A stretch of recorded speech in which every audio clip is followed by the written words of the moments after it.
વિકસિત ભારત 2047 શિક્ષણ ક્ષેત્રે આપણું યોગદાન. ગુજરાતી નિબંધ જોઈએ. શિક્ષણ એ આત્મજ્ઞાનની અને રાષ્ટ્ર નિર્માણની સર્વોચ્ચ ચાવી છે. 15મી ઓગસ્ટ 2047ના રોજ આપણો દેશ આઝાદીની શતાબ્દી ઉજવશે. દેશના યશસ્વી વડાપ્રધાને આ સમયગાળાને અમૃતકાળ કહીને વિકસિત ભારત 2047નું એક ભવ્ય વિઝન દેશ સમક્ષ મૂક્યું છે. વિકસિત ભારતનો અર્થ માત્ર આર્થિક સમૃદ્ધિ કે ગગનચુંબી ઇમારતો નથી, પરંતુ એક એવો સશક્ત સમાજ છે જ્યાં દરેક નાગરિક શિક્ષિત, સંસ્કારી અને આત્મનિર્ભર હોય. કોઈપણ રાષ્ટ્રના વિકાસનો પાયો તેના શિક્ષણ તંત્ર પર ટકેલો છે. તેથી 2047ના વૈશ્વિક ફલક પર ભારતને જગતગુરુ બનાવવા માટે શિક્ષણ ક્ષેત્રે આપણું અને ખાસ કરીને એક ભાવિ શિક્ષક તરીકેનું યોગદાન મહત્વપૂર્ણ બની રહે છે.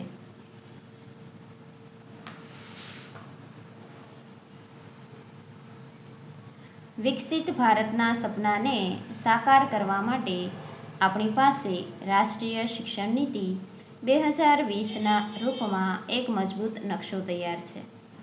આ નીતિ માત્ર ગોખણપટ્ટી આધારિત શિક્ષણને બદલે કૌશલ્ય, સર્જનાત્મકતા અને નૈતિક મૂલ્યો પર ભાર મૂકે છે. શિક્ષણ ક્ષેત્રે આપણું પ્રથમ યોગદાન એ હોવું જોઈએ કે આપણે આ નીતિને માત્ર કાગળ પર નહીં, પરંતુ વર્ગખંડના વાસ્તવિક વાતાવરણમાં સચોટ રીતે લાગુ કરીએ. આજના 21મી સદીના યુગમાં AI, રોબોટિક્સ અને ડેટા સાયન્સનો દબદબો છે. આપણું યોગદાન એ હોવું જોઈએ કે આપણે વિદ્યાર્થીઓને માત્ર પરંપરાગત વિષયો ન ભણાવતા ભવિષ્યની ટેકનોલોજી અને ડિજિટલ સાક્ષરતાથી સજ્જ કરીએ. સ્માર્ટ ક્લાસરૂમ અને સ્ટેમ એજ્યુકેશન દ્વારા શિક્ષણને રસપ્રદ બનાવવું અનિવાર્ય છે. વિકસિત ભારત ત્યારે જ ગૌરવ અનુભવી શકે જ્યારે તેના મૂળિયા પોતાની સંસ્કૃતિ સાથે જોડાયેલા હોય. પ્રાથમિક અને માધ્યમિક સ્તરે માતૃભાષામાં શિક્ષણ આપીને બાળકના મગજનો તાર્કિક વિકાસ કરવો એ આપણી ફરજ છે.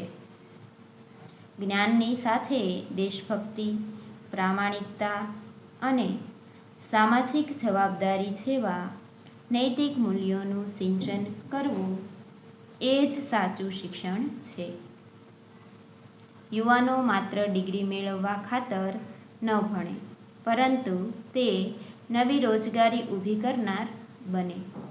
શાળા સ્તરથી જ વિદ્યાર્થીઓમાં સ્ટાર્ટઅપ અને વૈજ્ઞાનિક સંશોધન પ્રત્યે રુચિ જગાડવી એ આપણું મોટું યોગદાન ગણાશે.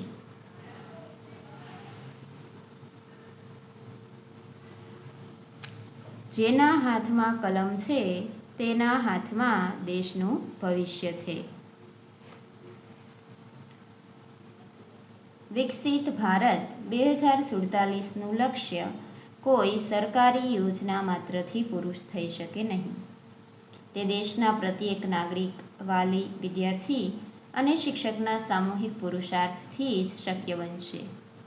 જ્યારે આપણું શિક્ષણ વૈશ્વિક સ્તરનું અને આપણી પેઢી આત્મવિશ્વાસથી છલકાતી હશે, ત્યારે ભારતને પુનઃ જગતગુરુ બનતા કોઈ રોકી નહીં શકે.